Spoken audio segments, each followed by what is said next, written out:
I do feel like in that documentary, I often feel this way about documentaries about people that contributed so much to popular culture. They beat up on themselves so much in the third act. Like they're like, oh, but we could have never known. That was going to be the end of everything. Did you see the Paul Williams documentary? Yeah. That guy is so hard on himself for being one of the most amazing people for all of everything in the 70s and being one of the most inspiring, interesting people. Yeah. It's like this diminutive guy that just experimented, kind of like Beth Bootson, with the idea of like I'm here mocking her, and she's like, I'm going to be bulletproof. I don't care. Yeah. I'm so at peace with myself. All I care about is whether you're okay. And so this tiny little guy who was a brilliant songwriter and like wrote all of these hits, he all of a sudden becomes like this amazing celebrity. And it wasn't because there weren't taller, more handsome people available. It was because people loved him because he was so unflappable and so sincere. And yeah, it was the 70s, so he did a bunch of coke and drank.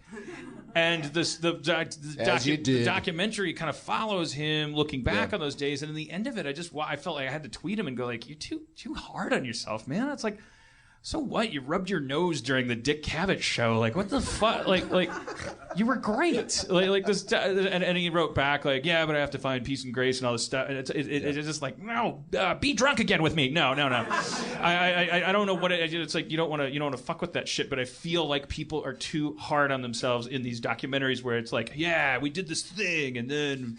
Like, what was Tower Records supposed to do? The important thing that the most important thing that I kept trying to remind myself was the fact that I was being entrusted to tell these people's stories.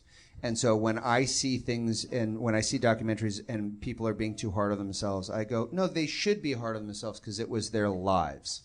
This is what they did. For better, for worse, this is what they did.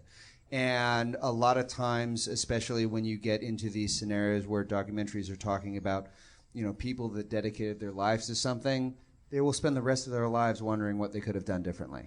And we gave the people that worked at Tower a chance to be able to talk about that and to sort of maybe give them an opportunity to sort of get that off their chest. And you captured really powerful moments. What's your relationship between acting and, I mean, now you what does it take to direct a documentary, and how does that compare to, because you can just show up to a place and have your own trailer and have people put makeup on your face and go have fun. Yeah, that shit's really nice. I'm not going to lie. That's really nice when people are like, hey, be funny and like wear makeup and pretend to be someone else. That's a nice day job to have, and I really enjoy doing it. And I got a new show now. It's called Hanks a Lot. It's called Hanks a Lot. Super great. No, but that is really fun. Hanks for nothing. Hanks for nothing. Hanks for the memories. Boy, there's a lot of. They all involve the word thanks, don't they? I'm not being clever. Pretty much all do. No.